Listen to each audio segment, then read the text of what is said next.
오늘은 독립운동가 유관순 열사에 대해 알아보려고 합니다. 대한민국을 되찾기까지의 이야기 궁금하시 않으신가요?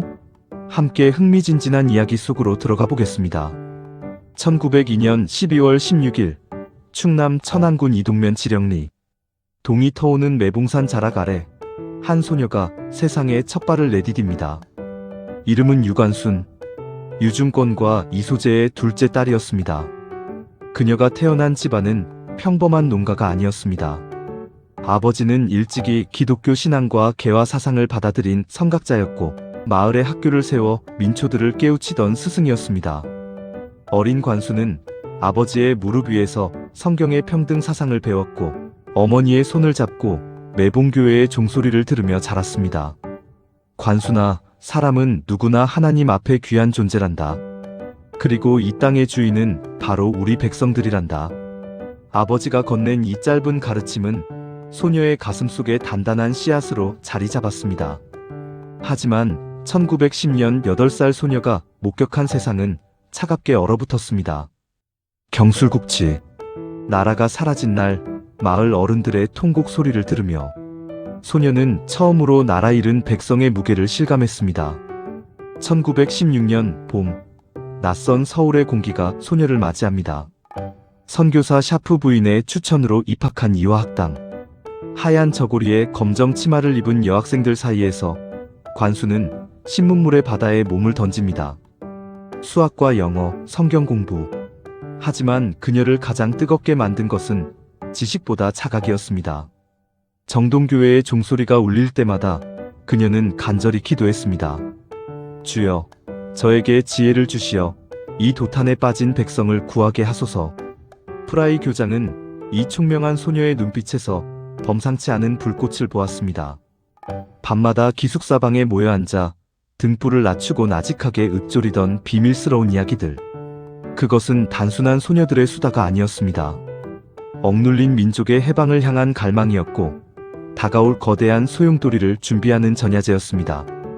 배움의 시간은 짧았고 역사의 시간은 급박하게 흐르고 있었습니다. 1919년 3월 1일 정오, 대한민국이 다시 태어난 날입니다. 고종 황제의 인산이를 기해 탑골공원에는 발 디딜 틈 없는 군중이 모여들었습니다. 학교의 만류와 교문의 쇠사슬도 소녀들의 열망을 막을 수는 없었습니다. 관순과 오인의 결사되는 담장을 넘었습니다. 5등은 자의 조선의 독립국임과 독립선언서의 첫 문장이 낭독됨과 동시에 종로거리는 거대한 태극기의 물결로 뒤덮였습니다. 대한독립만세! 관순은 목이 터져라 외치며 달렸습니다. 일본 기마 헌병의 칼날이 번뜩이고 총소리가 사방에서 들려왔지만 공포는 이미 경성을 뒤덮은 뜨거운 열기에 녹아내렸습니다. 생전 처음 느껴보는 자유의 무게. 소녀는 깨달았습니다. 기도는 골방에서만 하는 것이 아니라 광장에서 온몸으로 부딪혀 완성하는 것임을 말입니다. 일제의 휴교령으로 학교 문이 닫히자 관순은 결심합니다. 이 함성을 고향으로 가져가야 한다. 그녀의 품 안에는 검문 검색을 피해 숨긴 독립선언서 한 장과 수천 장의 태극기 본이 들어있었습니다. 서울에서 천안까지 일제의 삼엄한 감시를 피해 밤길을 걷고 또 걷는 여정. 그녀는 밤마다 인근 마을의 유림과 종교 지도자들을 찾아가 설득했습니다. 어찌 서울 사람들만 만세를 부릅니까? 우리 아운의 장터에서도 독립의 깃발을 올려야 합니다. 거사 전날 밤 매봉산 꼭대기에 홀로 오른 소녀. 그녀가 높이 든 횃불은 어둠을 가르고 인근 산봉우리들로 이어졌습니다. 그것은 약속의 불꽃이었습니다. 내일입니다. 내일 정오, 아우네에서 모두 만납시다. 차가운 밤바람 속에서 타오르던 그 불꽃은 죽음을 각오한 민족의 마지막 자존심이었습니다. 1919년 4월 1일, 아우네 장터는 평소보다 수천 명이 더 모여들었습니다. 장군들의 옷소매 속엔 저마다 밤새 그린 태극기가 숨겨져 있었습니다. 정오가 되자 유관순이 쌀가마니 위에 올라섰습니다. 여러분, 우리는 독립해야 합니다. 지금 일어서지 않으면 우리 자손들은 영원히 노예로 살 것입니다. 함성은 아운의 벌판을 뒤흔들었습니다. 그러나 일제의 대응은 야수와 같았습니다. 무차별 사격이 시작되었습니다. 탕! 탕! 그 아비규환 속에서 관수는 목격했습니다. 자신의 아버지가 총탄에 쓰러지는 것을, 달려가던 어머니마저 일본군의 칼날에 목숨을 잃는 것을, 부모의 시신 앞에서 오열할 틈도 없었습니다. 일본 헌병들은 주동자인 그녀를 거칠게 잡아 끌었습니다. 핏물에 젖은 태극기들이 주인 잃은 채 흩날리던 아우네의 그날, 소녀는 고아가 되었고 조국을 짊어진 거인이 되었습니다. 쇠사슬에 묶여 압송되는 길에서도 관순의 고개는 꼿꼿했습니다. 천안 헌병대와 공주 교도소에서의 수사는 잔혹한 고문이 연속이었습니다. 누가 시켰느냐? 배우가 누구냐? 일제 수사관의 다그침에 그녀는 단호히 답했습니다. 내 나라를 되찾으려는데 누가 시킨단 말이냐? 죄를 지은 건 내가 아니라 너희들이다. 너희는 남의 나라에 들어와 우리 부모를 죽이고 나를 가두었으니 누가 진짜 죄인이냐? 법정에서도 기계는 꺾이지 않았습니다. 불법적인 재판을 거부하며 일제 판사에게 의자를 던져 항거했습니다. 징역 3년이 선고되자 그녀는 당당히 외쳤습니다. 나는 일제 치하의 백성이 아니니 너희 법으로 나를 심판할 수 없다. 소녀의 외침은 차가운 법정의 벽을 뚫고 온 세상에 울려 퍼졌습니다. 서대문 형무소 여사 8호실, 0.7평의 좁은 공간. 이곳엔 유관순뿐만 아니라 어윤희, 권애라, 신관빈 등 수많은 여성 독립운동가들이 갇혀 있었습니다. 겨울이면 바닥에 살점이 얼어붙고 여름이면 숨이 막히는 악취가 진동하는 지옥 같은 곳이었습니다. 하지만 그곳은 또한 가장 뜨거운 연대의 장소였습니다. 그녀들은 서로의 상처를 닦아주며 버텼습니다. 좁은 감옥 안을 다리가 붙지 않게 뱅뱅 돌며 우리는 죽지 않는다고 서로를 독려했습니다. 관수는 그곳에서 막내였지만 가장 든든한 버팀목이었습니다. 고문으로 비틀거리며 돌아올 때마다 동료들의 손을 맞잡던 그 온기. 8호 감방은 가장 작은 독립운동의 현장이자 가장 거대한 민족의 자존심이 머무는 성지였습니다. 1920년 3월 1일 3.1 운동 1주년이 되던 날입니다. 감옥 안에서도 기적이 일어났습니다. 유관순의 선창으로 시작된 만세 소리가 서대문 형무소 전체를 뒤흔들었습니다. 대한독립만세! 대한독립만세! 당황한 간수들은 그녀를 지하 독방으로 끌고 가 무자비한 고문을 가했습니다. 손톱이 빠져나가고 코와 귀가 잘려나가는 고통 속에서도 그녀의 기도는 멈추지 않았습니다. 내 손톱이 빠져나가고 내 귀와 코가 잘려도 나라를 잃은 고통만은 견딜 수 없습니다. 이 불멸의 고백은 바로 그 어두운 독방에서 태어났습니다. 가장 깊은 어둠 속에서 터져나온 가장 밝은 소리. 감옥 밖 사람들은 담장을 넘어오는 그 가냘픈 외침을 들으며 다시금 주먹을 쥐었습니다. 1920년 9월 28일 오전 8시 20분 서대문 형무소의 차가운 바닥에서 18소녀는 조용히 눈을 감습니다.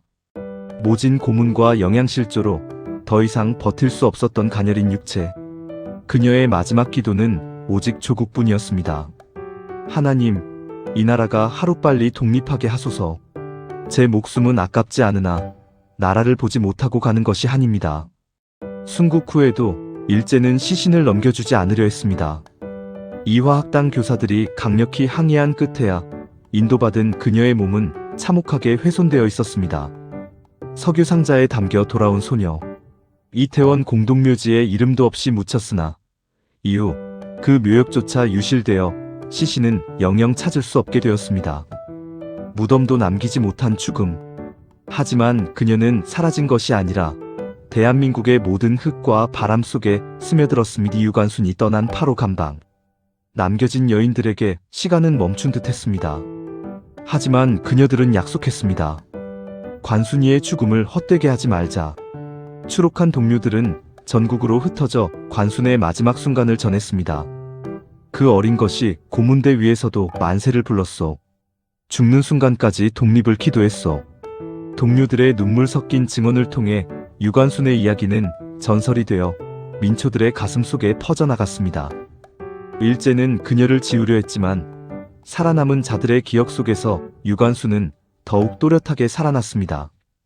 8호 감방의 여인들은 평생을 바쳐 그날의 약속을 지켰고 그것은 대한민국 독립운동사에 끊이지 않는 맥박이 되었습니다.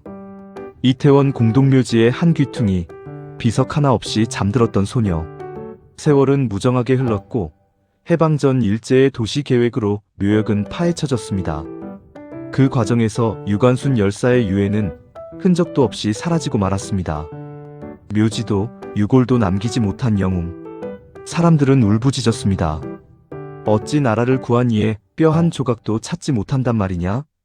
그러나 역설적이게도 묘지가 사라진 그 자리에 대한민국 전체가 그녀의 안식처가 되었습니다. 우리는 비석 대신 그녀의 이름을 가슴에 새기기 시작했습니다. 천안 매봉산 자락에 가묘를 세우고 그녀가 걸었던 길마다 추모의 꽃을 심었습니다. 몸은 찾지 못했어도 그녀의 정신은 이 땅의 모든 산천에 뿌리 내렸습니다. 1945년 8월 15일 마침내 태극기가 온 하늘을 뒤덮던 그날, 아온의 장터에도 해방의 종소리가 울려 퍼졌습니다.